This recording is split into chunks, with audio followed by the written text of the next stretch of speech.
right, I think I'm good on this one. We're good on this one. Okay, take two. Take two. Take two. Hi. I'm so scared. I know. This is not the first. Oh my God. It's like the first time we've done this. Yeah, I know, right? This is Welcome number again. 51. Welcome again, guys. We're back again for the Cinema Discovery Project. I'm Stephen Billings, and with me, as always, is Mr. Boston, love everything Boston himself, Andrew Cabral. How you doing, man? I'm doing good. I'm back again. I mean, it feels like we were just here yesterday. 2 weeks kind of flew by.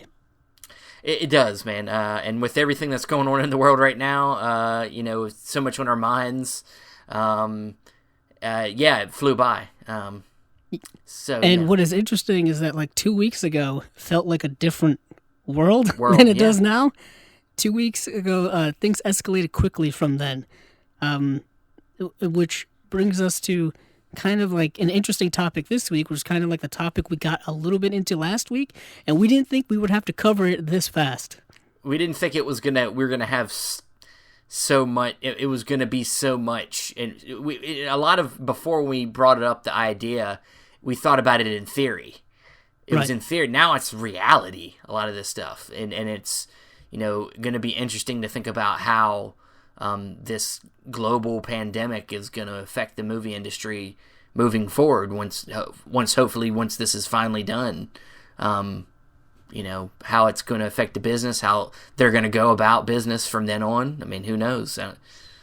But, we're going to get into how this coronavirus is affecting the film industry and things around it, but before we do, we want to start off with some good and bad, some other good and bad stuff. Positivity. Yeah, some positive, some negative, somewhat, but yeah. We're gonna start off with one of our legends, Max von Sydow, passed away. Right. We what date was it? It was. Let me look it up. I could tell you it was in the last 2 weeks. Yeah. But, yeah. Max von Sydow. He is I mean, he's a legend to film people. I don't think the general public knew who he was. Or maybe didn't know. They probably have seen him and stuff, but they didn't know who he was. He died on March 8th, 2020. Yeah. So very, very recently. Yeah, about 11 days ago. He's not an actor I was like super aware of until I started getting more into Ingmar Bergman. And he's in tons of his movies. The Magician and of course Seventh Seal and he's a very stoic, yet he could also be very charismatic when he wanted to be. And of course more recently, he was in Star Wars Force Awakens. He had a scene. He's just a fabulous actor, Swedish actor. He's an amazing actor. If you haven't heard of him, I mean, his best work, like Steven said, is in Ingmar Bergman's films, and he was in a lot of them. And I'm trying to find. Yeah, he was in several of Ingmar Bergman's films from 1955 through 1972. I wish I could find the number. I mean, I would literally have to go to the box set and count each one. But yeah, he was in legendary films. The Magician, like you said, but he was also in Seventh Seal. What else? What was another film that he was in? Hour of the Wolf was another Bergman he was in. Shame is another Bergman film. Many of those films. Winter Light, which is fantastic. The Virgin Spring, Wild Strawberries. Yeah, he was. Oh yeah, I forgot he's in that. Yeah, he's an amazing actor, and I mean, he was in some mainstream stuff too. Like Steven says, he was in Star Wars. Wasn't he the villain in both Masters of the Universe and Flash Gordon? I think he was, or maybe I'm thinking. He was the villain of Flash Gordon. Yes. Yeah. But I think he may have played Skeletor in the Masters of the Universe movie with Dolph Lundgren, which, of course, everybody... Oh. It's awful. That's rough. It's not good. Apparently, he did the voice of Vigo the Carpathian in Ghostbusters 2. That's another one where people probably remember. I mean, it wasn't him, just his voice. He was also in so many films. He has a total of 163 acting credits on IMDb. And I think another reason why we're bringing him up is to transition into our next point, which kind of goes hand in hand because a lot of his work is in there, is Criterion did go ahead and announce their June titles. They pushed it by a day or two, but they did make an announcement beforehand that they were still going to do it. And who I was thinking of on Masters of the Universe was Frank Langella, not Max von Sydow. Frank Langella was Skeletor. That's why I got those two mixed up. But in terms of Criterion titles, Steven, I know you messaged me first. You were very excited. Yes, there's some there's some titles that we'd already kind of been aware of, and then some that we've been kind of waiting to finally come back. Come and See is kind of the big one that people have been waiting to be restored and brought back to the collection. Of course, we're very excited for Portrait of the Lady on Fire. We didn't realize that the turnaround would be so fast. They announced it, a month ago? It's basically like a new release, like a real new release, because the movie has basically come out in the U.S. in January. And then, now it's finally coming out, on Blu-ray that fast. So what is nice is they're not doing what they're doing with Parasite, where Parasite got a regular Blu-ray release, is going to subsequently get in a 4K release in June, I think, and then at some point also going to come out on Criterion. Yeah. So it's like... It's going to get multiple... Come on, how many times do you want us to buy this movie? Of course, I already own it on Blu-ray, but I'll wait for the Criterion. I won't buy another release of it. Just going back to Come and See, I heard last year that they had done a 4K... like a restoration of it or remaster. Yeah, they were doing showings. Janice and they were doing showings, so we knew it was coming. And I think they teased it. They teased us with it. But we're also getting another Buster Keaton film. I'm excited for this. Yeah, which is really interesting because I don't think there's a Buster Keaton film in the Criterion Collection. No, I was gonna say I think this is the first Buster Keaton, if I'm not mistaken. Yeah, because I know because they got Harold Lloyd and they got Chaplin. Obviously a lot of Chaplin. Yeah. I think this is the first Buster Keaton movie. And what is interesting to me is that the Buster Keaton movies have come out in several Blu-ray releases.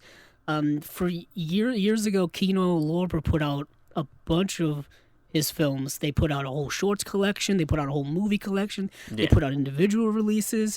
And then the Cohen Media Group got their hands on the rights and have been putting out these 2-pack collections of his films, and they're kind of re-releases, but they're remastered. Like, they look better than the old Kino releases. Yeah, and I've been picking up a couple of those. Yeah, there's a new release also coming out in the UK from Eureka. It's a 3-movie box set that I actually got. I ordered it. Hopefully, I'll get it. I don't know when I'll get it with all this craziness going on. Yeah, it's a Buster Keaton's 3 movies. I don't think it. I was going to say The Navigator, but I don't think that's it. I think that's one of his films. It is one of his films. I don't know if it's in that set though. Okay. Just give me a second. But yeah, I mean, I can look it up. I'm running to it now. It's okay. But while Steven's looking that up, there are other releases in the month. There's Tokyo Olympiad, a film by Kan Ichikawa. I want to see if I've seen any other Kan Ichikawa films. But that's a film from the big box set that we already been released. Oh, the Essential Art House 50 Years of Janus Films set. He also did An Actor's Revenge, The Burmese Harp, Fires on the Plain, and the Makikoka Sisters. I haven't seen any of these films, but I've seen them in the collection, so I'm aware of them. But I haven't seen any of his films. And there is, like you said, Portrait of a Lady on Fire, which coincidentally the night before I was watching Celine Sciamma's first film, Water Lilies, and I was like, I can't wait for Portrait of a Lady on Fire to get a Blu-ray release. I wonder when that's going to happen. And the next day, it's coming out June 25th. And what's great for me is June 23rd. I love the movie a lot, but I saw a shitty online stream of it. So I haven't even seen it in all its glory yet. No, I haven't. And the cinematography is gorgeous. It looks great even movie. On a shitty stream. It really does. I can only imagine what it's going to look like in HD. Full HD. Yeah, but them Buster Keaton 3 films that are in that Eureka set coming out are The Navigator, 7 Chances, and Battling Butlers. Oh, interesting. Battling Butler. I don't think I've seen any of those. Yeah, so that I ordered that because I haven't seen a lot of Buster Keaton, though I hear he's fantastic. His most famous work, I think, is The General, which I've seen, which is fantastic. It's the famous one where he's, on the train and whatnot. What's amazing about Buster Keaton, just like his films have they're very action heavy. Like he's being physically active, like I said, on top of a train or something like that. And it's just like, it's all like real stuff. It's real stunts. Typically, when you talk about Buster Keaton, you talk about how, some people, of course, they typically argue between him and Chaplin as who was the best of that. Harold Lloyd kind of is the third man. He's like the George Harrison. I mean, some do prefer Harold Lloyd to both of them, but everybody's their own. I think he's a happy medium, but I think I think people typically, they look at Chaplin, he's typically more sentimental. He's also a little bit more political sometimes. Yeah, definitely. But then I would say if you compared Keaton to anybody, he's like the Jackie Chan. He's like, I'll do dangerous shit, like, to entertain you. Oh, yeah. Yeah. I remember it was Bernardo Bertolucci's film, The Dreamers. They have like a debate about who's better, like Chaplin, Keaton, and Harold Lloyd. And it just reminds me of that, like what you just said. Yeah. There's also An Unmarried Woman, which is a Paul Mazursky film.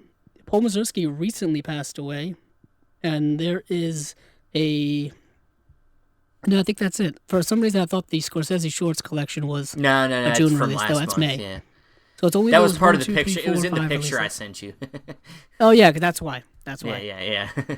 We also didn't cover the May releases, but that's irrelevant. Yeah, well, we're not a that Criterion that Eric Romer set's a must buy. I'll say that. Oh, of course. I mean, I've been wanting to get. I've known it's out there, but then it went out of print. And then I used to see it at like a used DVD store, the DVDs, the DVD sets, and I just never bought it because I'm like, these are gonna come out on Blu-ray eventually. I've seen them all though.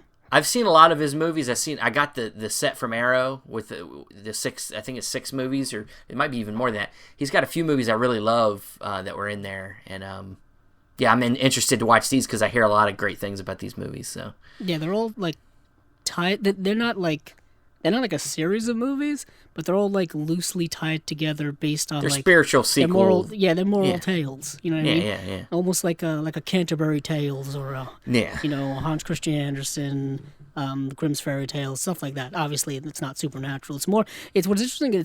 It's human based, and it's like failed romance based. It's very interesting how they're all. Would you say together. It's comparable to the Colors trilogy more, like thematically? In that vein, yes. Although, I don't want to say this, but the Colors trilogy, they're all connected. Sure, yeah. They're all in this. I don't want to say it because it kind of ruins it, but I'll just say they're all very connected. They're very literally connected. I don't want to say how or don't want to say anything like that because I don't want to ruin it for people. Watch the Colors trilogy. That's all I'll say. Yes. Krzysztof Kieślowski. Yeah, Kieślowski. His last 3 films happen to be like some of the most amazing work ever. It's like he went out perfectly. It's like Tarantino wishes he could do that. Wishes. He's gonna wish that his last film is great as that. But so good. It's a good June. It's a good birthday month for you. Yes, it is. My birthday is June 17th. So, Portrait of a Lady on Fire comes out the 23rd. So I'll definitely be pre-ordering that. I will be. See, my girlfriend, my fiance's birthday is the 24th of June. Oh. So I will be buying that movie for myself for her birthday. Yes. Nice. I'll put it in a present for her, and then I'll just take it back. Oh, nice. Yeah, take it back in quotes. Yes. I didn't know you wouldn't like this. Oh shit. I guess, never mind. Never mind. I'll just bring it back to the store. No problem. No problem.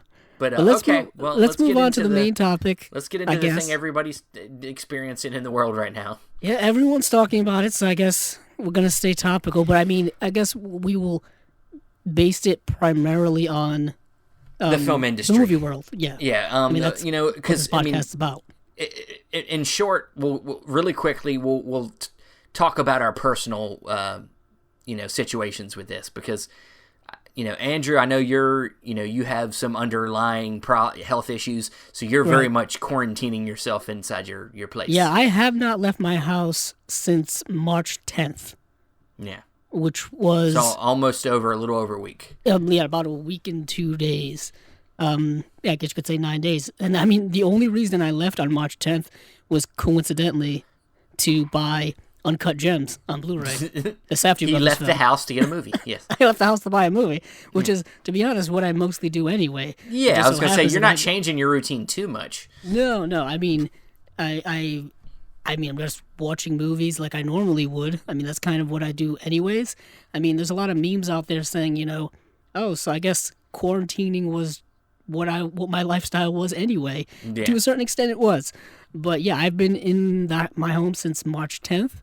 And even though I am kind of a super introvert, and to be honest, my only real creative outlet to the world is through social media or through my YouTube channel or this podcast, I mean, I do still feel a little stir crazy, a little antsy, just because like you not having the option, I think makes you a little uneasy. Sure.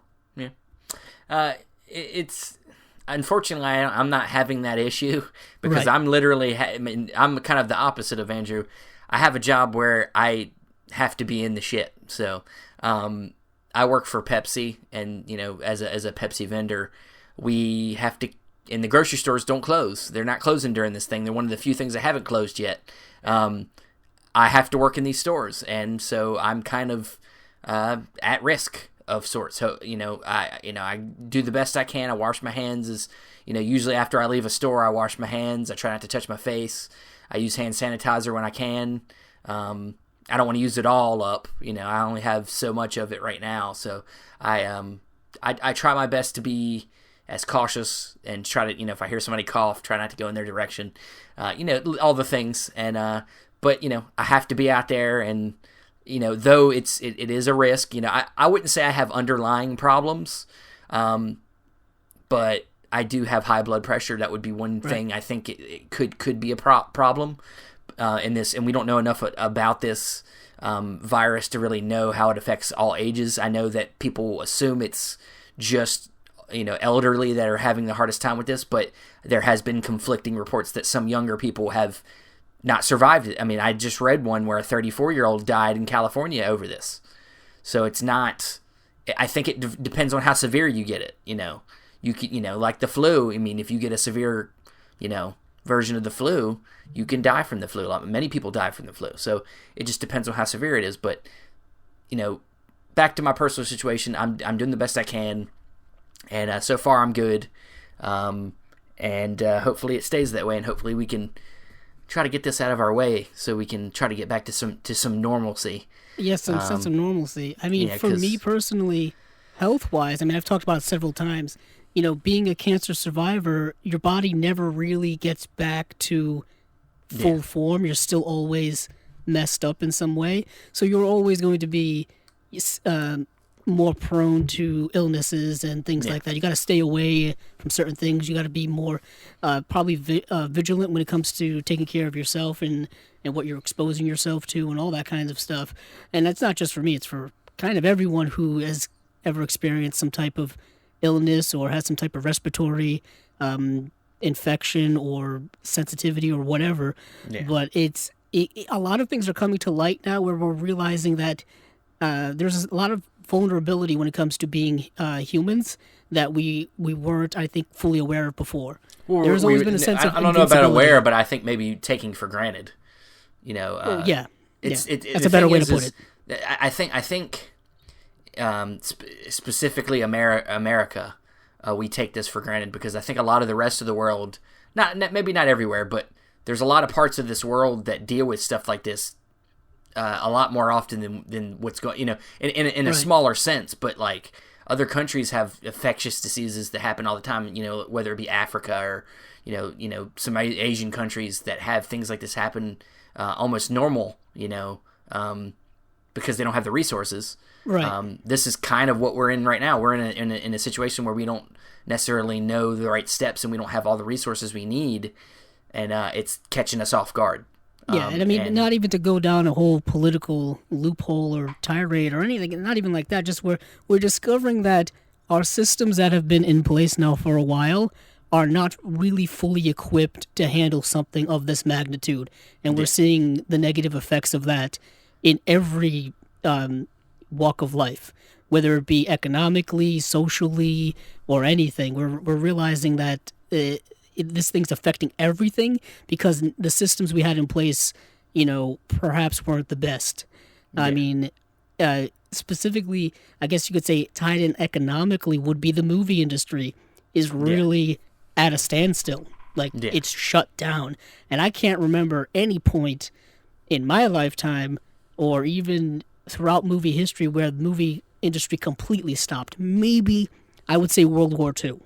The movie industry literally stopped. And, many actors and actresses did some type of service when it came to the army. Some actors died while serving. Yeah. And, I mean, that's kind of the only real big thing that I can remember that would really cripple the industry in such a way. I mean...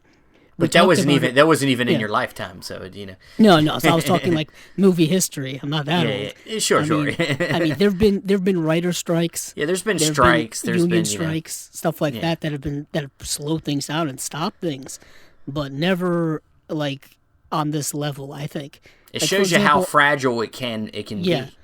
We even during the writer strike from a few years ago, was it like 07, 08, around that time, there was still movies to be watched in the theater.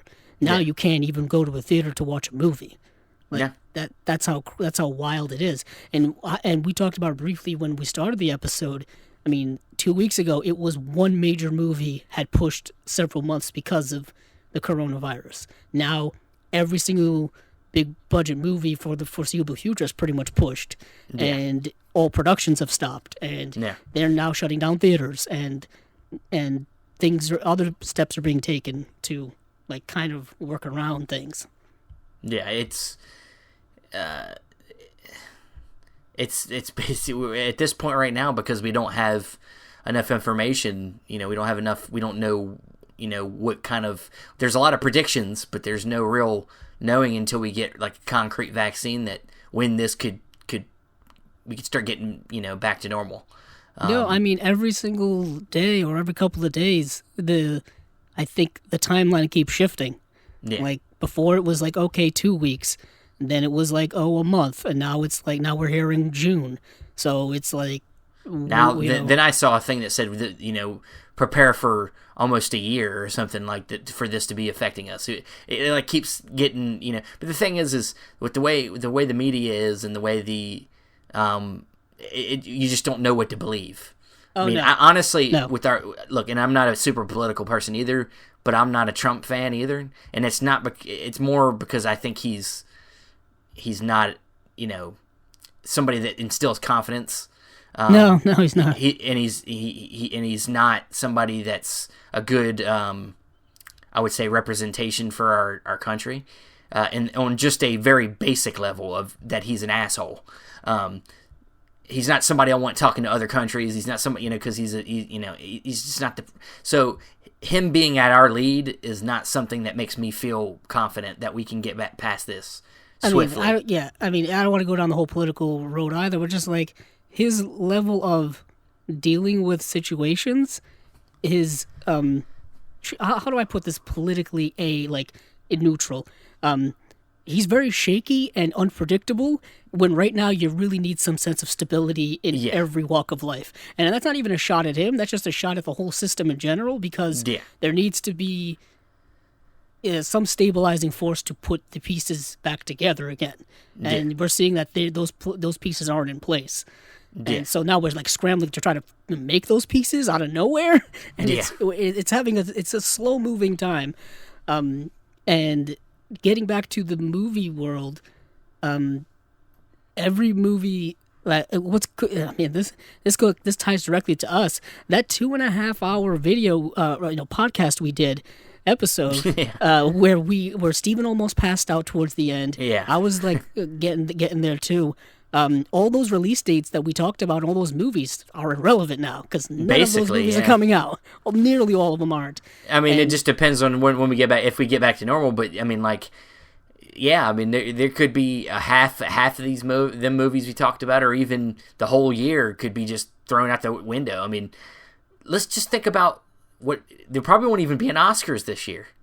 There may not be an Oscar season to have an Oscars if they're all going to be pushed, or if like they're just going to sandwich all the movies many of the movies getting pushed now, they're just going to sandwich them for later to when like things calm down or whatever, and who knows when that's going to be. Yeah. So we could have 100 movies come out in a month. I don't know, some ridiculous number like that. I mean, and it's not only. I don't think it's only the big budget movies, but those of course get all the main buzz and whatnot. Yeah. And I'm pretty sure a lot of smaller movies are going to be pushed as well because there's going to be nobody to go see them in the theater, and those movies already don't even get big openings or expositions anyway. So those are even going to get less eyes on them. That leads us to a good transition. So we've already started to see it a little bit. Do we think that some other studios are going to follow the suit of Universal and Sony, where they've decided to digitally release some of their movies that have recently come out in theaters, and ones that literally just came out, which Bloodshot is one. Sony's going to put Bloodshot out on digital I think very soon. I think it was next week maybe. I think tomorrow? Is it tomorrow? Actually, so a week after its release. I mean... Bloodshot the 24th, which is okay. So another week, like 2 weeks out, less than 2 weeks after it was released from theaters. And then the Hunt, Invisible Man and Hunt from Universal and Emma, are all coming out tomorrow, which is the 20th of March. Yeah, March. And this was something Steve and I have talked about many times, where this could be the future of movie exposition, where the cinemas are gone and people are just going to watch from their homes. Because we talked about this many times, the positives and negatives of streaming and all that kind of stuff. But for years now, they've been talking about doing this, like releasing new releases at home, and people will pay, a premium price for it, like almost like a pay-per-view type price, or maybe less. I think now when it comes to Invisible Man, Emma, and The Hunt, is going to be $19.95 to rent it for 48 hours. Yeah, which is actually a good price, cheaper than the movie theater. Yeah, I mean if you're going to the movie theater, you got to drive there, so you're spending gas money. And then you get there, and you might even spend more than $10 a ticket, depending on where you live. And then you typically you go in there and you decide you want to get popcorn because it smells so good. And you get, some places, yes. So, some places, yeah. But so you end up spending probably close to $40, in a and if you have a significant other, if you have a family, you're talking like loads of cash. $80, I mean, I'm completely. I go to the movies by myself, so I spend, and I don't even buy popcorn and soda anymore because it's too damn expensive. The theater I go to, typically, I think the ticket's like $13 and change, $13.25, something like that. And for popcorn and soda, would probably be at least another $12 to $13. So if I wanted to do that, we're talking $25 versus $19.99 at home or $19.95, whatever it's going to be. And you can feed yourself. Right. And if you're a family of 4 or 5 or 6 or whatever, $19.99 is a lot cheaper than, like you said, $80 or whatever. Yeah. And so that could be. This could be the wave of the future. Now, like I said, cinemas would die. It's almost a force. Netflix force. It just happened to be kind of I wouldn't say perfect situation, but for them, but like they forcibly closing the theaters because of a virus, and now they are in such bad financial straits afterwards that they can't reopen. I don't know. I don't know if that's going to be the case, but I mean, it'll be like we talked about. It'll be, when do things get back to relative normalcy? When can things open again? When will people go back to the theater, the cinema, to feel comfortable enough to go back to the cinema? Yeah. And also, will they have the money to do so? Because people are losing their jobs because places I think are closing. honestly, I think, and you know, I know a little bit about the inside baseball of movie theaters. I used to work at one. I was actually going to ask you that because you worked at a cinema. Yeah, so you know, the studios make deals with these movie theaters to keep the movies for, you know, so long and have to be on so many screens. So I could see possibly, now this just depends on, because the film industry itself is losing tons of money. Oh, probably like millions by the day. But also, you know, it just depends on how they go about it, because maybe the industry could make better deals so that the theaters don't have to lose, like, because ultimately theaters get raped in the ass every time nowadays. That's a harsh way to put it. I know, Steven, it's a harsh way to put it, but they don't get any. They basically don't make anything off of ticket prices. They don't make anything off the ticket. I was going to ask like pennies. I was going to ask you what you think the percentage is, because you would know a lot better than me. It's like almost nothing. Like, I think they get like 80% of the ticket price. I mean, the studios get 80% and they get 20%. It's very small. Right. Where comparably. The cinemas make their money is concessions. It's concessions. That's why they're so expensive. And that's why it's so expensive. Not only because of that, but because the price of the materials is obviously, as time goes on, you know, it costs more to get the seed and the, you know, cooking oil and all that stuff like that. The fake butter. The fake butter and stuff. That stuff's delicious, though. It's the best. You can't it's clogging up my arteries. Have you ever tried to like equate that at home with popcorn? It's just never the same. Yes, I've tried to like actually melt real butter and try to, or like, you know, sometimes you can find it in the store where they're like, this is like the good stuff, you know, and then you try it and you're like, it's not the good stuff. Yeah, you buy like the Orville Redenbacher or the Pop Secret, and it says, you know, movie theater butter. Yeah, and it's like, never it's not the same. Never the same. Dude, we used to make what we called special batches. Back when I worked at the theater, what we would do is, typically when you make a normal batch of popcorn, you know, we'd have a cup that would be the right amount of seed to put in, and then there would be an automatic, you'd press this button and oil would come into the kennel, and it would be the right amount. It'd automatically be the right amount for just one push. Right. But we would do 2 pushes. We would do 2 pushes, so extra oil, and then typically you would only take 1 cup of popcorn salt to be enough to salt it, but not be, you know, overly salty. Right. We would usually put like 2 or 3 in there. We would call these special batches, and they would be like super orange. Like the popcorn would be orange and be delicious. Super. I was going to ask you, how did that taste? Oh, it's amazing.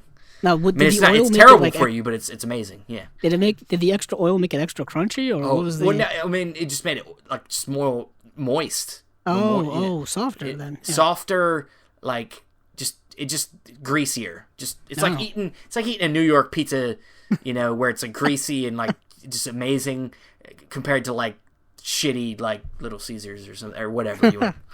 But yeah, I mean, it's good. I don't know what they're gonna do, man. I don't know if there'll be some kind of bailout, possibly, or they've been talking about that.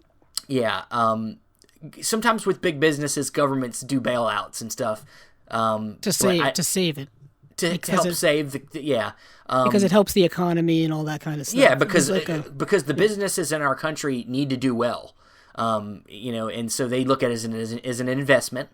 But also, I think, you know, that this whole thing's also going to make Hollywood think twice about the type of movies they're making. Oh, you do. You know, because if you're $40 billion in debt or whatever it will be by the time that, you know, they can try to recover, you got to be like, okay, so let's not make, you know, a bunch of tentpole movies all year. Let's do like what Blumhouse does and makes these small movies that are, you know, make money and you know, a studio like Blumhouse, you know, can probably recover, you know, because they're already pretty small. Well, yeah, their budgets are small. Like, Invisible Man was that movie was $10 million to make or something maybe, like that. and it made almost $200 million. Yeah, they shot in Australia, which they got all kind of like tax breaks and loans and all that kind of stuff. So they made that movie very, very cheap. Now you got a movie like Bloodshot, which I think cost like $60 million to make, which kind of blew my mind because there's no way you can have a movie with the special effects that movie needed and make it for $60 million and have it look relatively good. It looks pretty. I mean, look, I'm gonna watch the movie probably. I do kind of want to watch it. I'm just out of curiosity, but Vin Diesel is a terrible actor. I'm sorry. He's not. I don't know what he's. I mean. It's just sad every time I watch him try. Apparently. I mean, it's just like one of the things where it's like a kid wants, your kids want to do something and you know it's stupid, but you're like, yeah, the kid's having fun, just let him do it. Well, I mean that does. I mean, his biggest friend. I mean, he's hurting. He's going to be hurting now because, what's the Fast and Furious. What was it? Fast and Furious 9? I forgot what it was called. Yes, the ninth one. I think it was called Fast 9 or whatever. I mean, we F9. probably went over this. F9, F9. You suck my battleship. Oh. It got pushed a whole year. This is one of the biggest pushes in terms of dates. Some have been taken off, like the release date. They just entirely and not given a new one. Yeah. But this was one that was like, okay, we're pushing it. We're just going to assume this is going to take a while. Yeah, I guess they were really planning this out. But I think they also realized that this movie needs to come out in a certain window for it to, make $1 billion. They're okay because these waiting. movies keep making $1 billion. Well, that's also a Universal film, right? Yes. So it's also maybe they realize with the schedule they have that waiting another year would be okay for Fast and the Furious. And I'm pretty sure that's going to push, Fast 10 or whatever the freak is going to be called to 2022 as opposed to or whenever it was going to come out. Well, I mean, they probably would have already started on production this year on that movie if it wasn't for this virus. Perhaps. So it really puts know who's in place because we can't just think in the sense of when a movie might release. We got to think about all the work that it takes to get that movie made before it's released. So if they're not working, kind of going. I mean, even like I don't want to go off too far from what we were talking before, but this just goes to show you that how far these movies are going to be pushed will, I guess, indicate what about the movies that were supposed to come out next year? Are they still going to come out next year? Or are those going to be pushed even further because these movies have to be pushed and therefore those will have to be pushed? And it's a domino effect. It just keeps, knocking things down and pushing things farther and farther away. And I know because a lot of movie productions have shut down in the middle of production. Yeah. So when are these going to get picked back up? Whether it's your Mission Impossible was in the middle of filming, Batman was in the middle of filming. Batman was in the middle of filming, and those movies are supposed to come out next year, I think. Yeah. I know Batman is. Yeah. I mean, then if this goes on for, as you said, a couple of months or whatever, or however long, they're not going to hit those release dates. It's going to be more than 2 months, but I mean, yeah. Yeah. Plus, the big budget movies have to have so many months and months and months of post production to get things done, and if you rush them, they look like crap. To be honest, we've had a lot of examples of things that have been rushed that end up being crap because they didn't take their time. Yeah, and you notice that, like, oh, this doesn't look finished, or this looks like it was slapped together. And a lot of those are CGI things with these CGI heavy movies. I hate to say it, but Star Wars looked like it was rushed. I was interesting. It didn't look like it was rushed from an aesthetic perspective. Like the CGI looked like it was all done. Yeah, but it's the story. The screenplay was rushed. The story, the central, the kind of most important thing of the whole filmmaking process, the script, was a fucking shit show.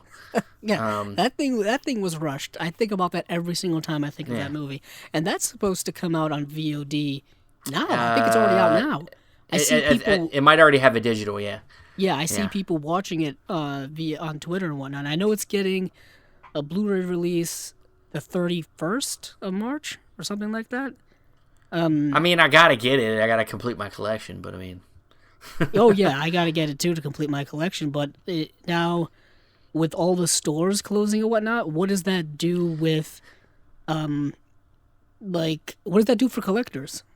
Well, I can tell you. I mean, I'm still able to go in Best Buy. Best Buy's not closed. Did they limit their hours? They might have changed their hours, possibly. Yeah. But I went in there on Tuesday, and it was still open. Were there people still inside? Very few, but they're there. Then now one of the big things as collectors that's kind of a hurdle right now. We don't know exactly when it'll be changed. The ideas will be changed or not, but Amazon's not shipping anything other than essential things for like medical supplies and other kind of things that are related to the fighting the virus. So like our movies, like I've had a lot of pre-orders. I don't know if I'm going to get them shipped out to me. Right. They're all delayed. I did make my Indicator movies that I did get shipped out. Oh, from the UK? So, from the UK. So I will be using wipes on the box when it gets...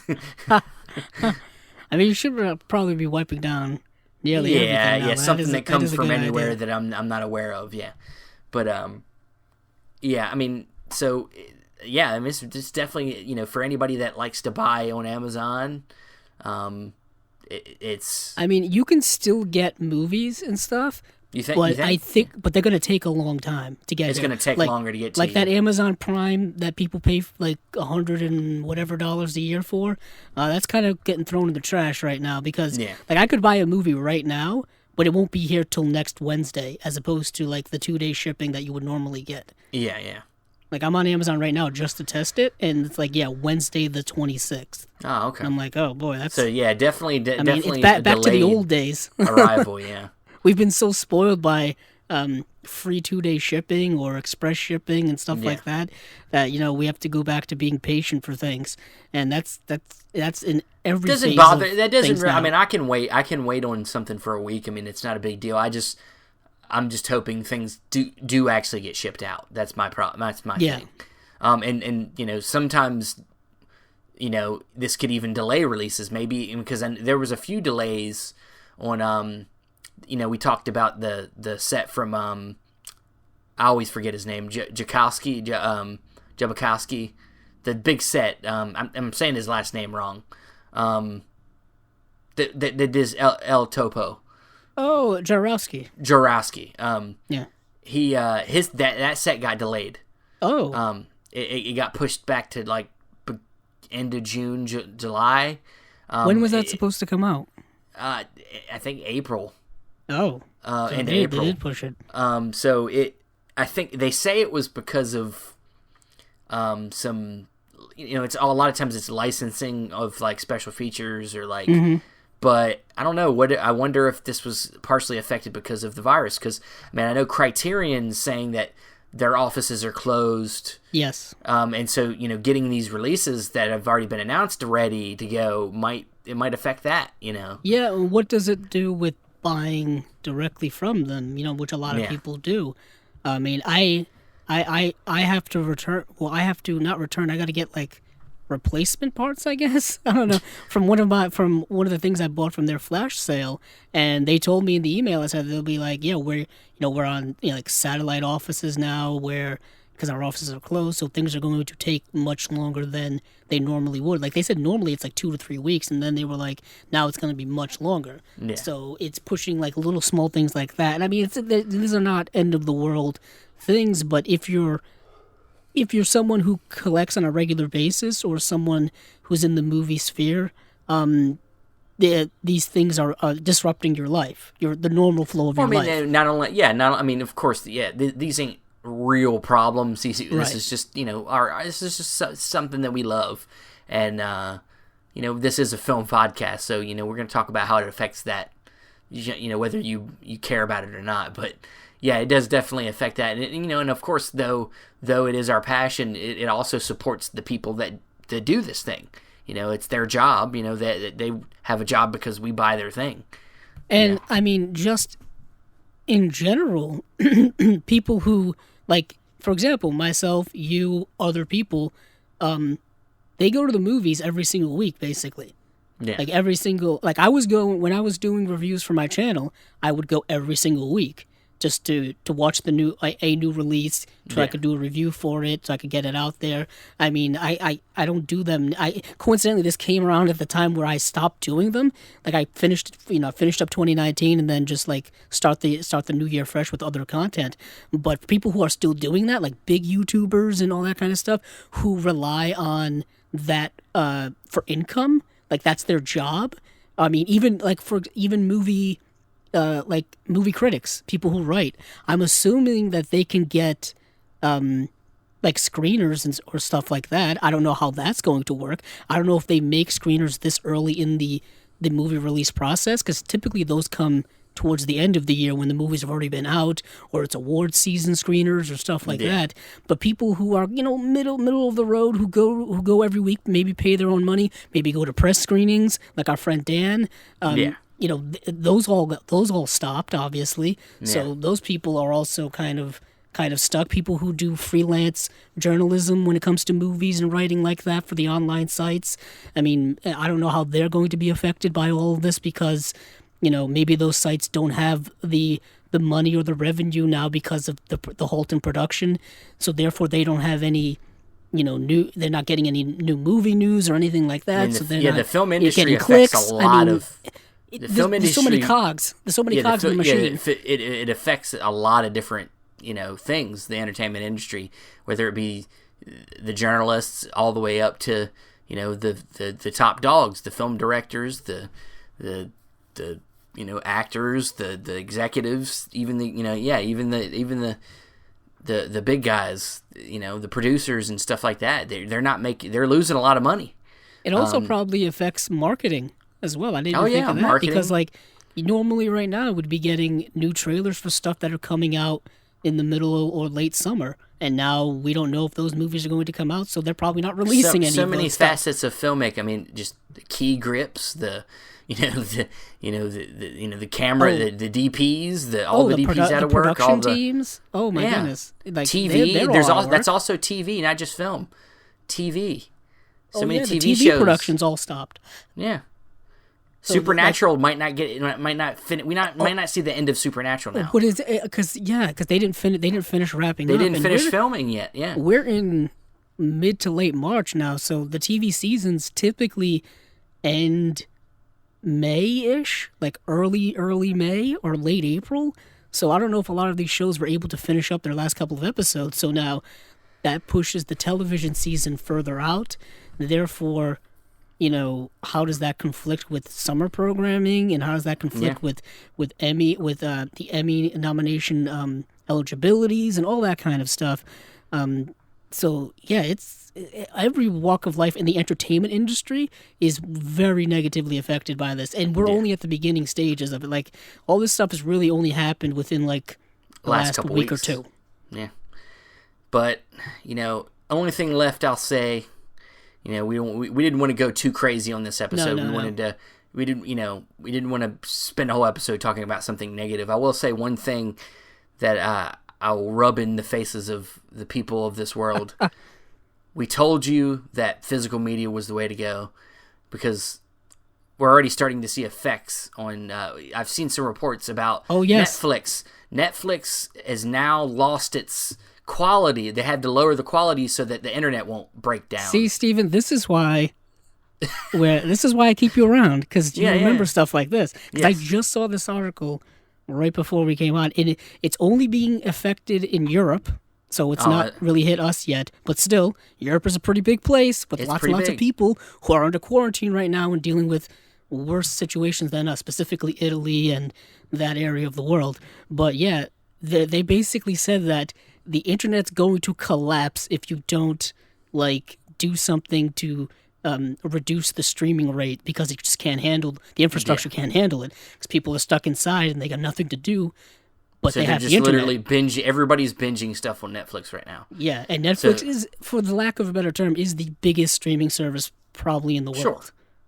I mean, but there are other big ones, but they're one of the big ones. So they're having to lower their quality of their streaming. Lower the quality now. what are we lowering it to? Are we going from 1080p to 720p, or are we lowering it from 1080p to standard 480? definition? Because I'll tell you this, Steven, watching standard definition programming on an HD TV or even an HD tablet doesn't look very good. No. It doesn't look very good. But, it's as I said, us physical media guys, we don't have no problems. I know, we kind of twisted the knife a little bit, we just grab that, that nice, rectangular player, you just dust it off, keep it, light a candle, and we just, go to the shelf. We look around at the shelf with their hand on our chin, just looking around like, what do we get today and watch in full HD? I know. With no issues. Unless the power goes out. Yeah, I was gonna say unless the power goes out, or if your player happens to crap out on you or whatnot. Yeah. Then, but as physical media people, we have like 3 Blu-ray players in the house. I've got at least 3. 2. I got 2 hooked up relatively right now. Actually, I got another one. I lied. I have 4. Oh, I have Xbox One. Oh yeah. Which is my 4K player. I have PlayStation 4. I have a regular Blu-ray player in the bedroom, and then I have a Regent-free Blu-ray player in my other room. I didn't know you had a PlayStation 4. News to me. Yeah, I got it so I could play the better baseball games. Oh, MLB The Show? Yeah, because all the other systems have shitty baseball games. So I had to get a PlayStation 4 just for that purpose. Yeah, I've got a PS4. I've got 4K player, Blu-ray player. I have my old 3D player, which is not hooked up to anything anymore. Gross. The gross. That thing lasted me for years, though. It still was a great machine. I got to see a lot of things in 3D. I just don't care about 3D. I'm sorry. Yeah, no, you didn't give a shit about 3D when it was popular, let alone now when it's dead again. But yeah, I've got a few players around, so I don't think I'll be worse for the wear for that. No. But yeah, I mean, even if you're streaming now, we're seeing. I don't want to have this go on for too much longer because we want to cap this off. We need to wrap it up. One thing I am noticing is that people are watching a lot of things they probably haven't seen before, or rewatching things they haven't seen in years, and they're talking about it, and that's always kind of cool to see. Yeah. And they're kind of rather civil about it. I haven't seen too many fights breaking out about movies right now. Granted, I haven't been really looking for that negativity because we don't really need that negativity. Everything else right is now. Negative right now, so yeah. But all right, well, we'll wrap it up here. Yeah. Where can we find you, Andrew? You can find me on Twitter at Capzilla06, as well as my YouTube channel, Capzilla Productions. And you can find me on Facebook, Stephen Billings. You can find me on Instagram at Cinema Discovery Project. I never say this. You can find me on Letterboxd. I put all the. You can see all the stuff I watch on there. That's a Letterboxd reference. Yeah, I know, right? Never talk about Letterboxd. I don't really do reviews. I just, I'll watch stuff and then I put star ratings and. That's where all my ratings are. That's where I keep the log. Yeah, that's where I kind of keep up with what I'm watching. But to leave it on the note, everybody just stay safe out there. Try to, abide to the rules that the CDC are trying to say, to help us stop the spread. Wash your hands. Try to, if you're sick, try to stay at home. Yeah. Don't. Yeah. And if you're young, stop going to spring break. Yeah, stop going to Florida and going to the beach and acting like fools. Like care about other people for a change instead of being like, "Oh, I'm young. I gotta express myself." Like, just you can express yourself online. That's what the internet's for. That's what you do all the time anyway. Is talk online. So just continue to do your thing on your phone in your bedroom, and help us contain this bitch. Okay, this virus is a bitch, and we gotta stop this shit. And we all have to work together. I know it's hard for people to think about other people, but we got to work together to get this to stop. So everybody be safe out there. And hey, I know you will keep on watching the movies because that's all you got to do. So I know I will. Well, good. That's good, Andrew.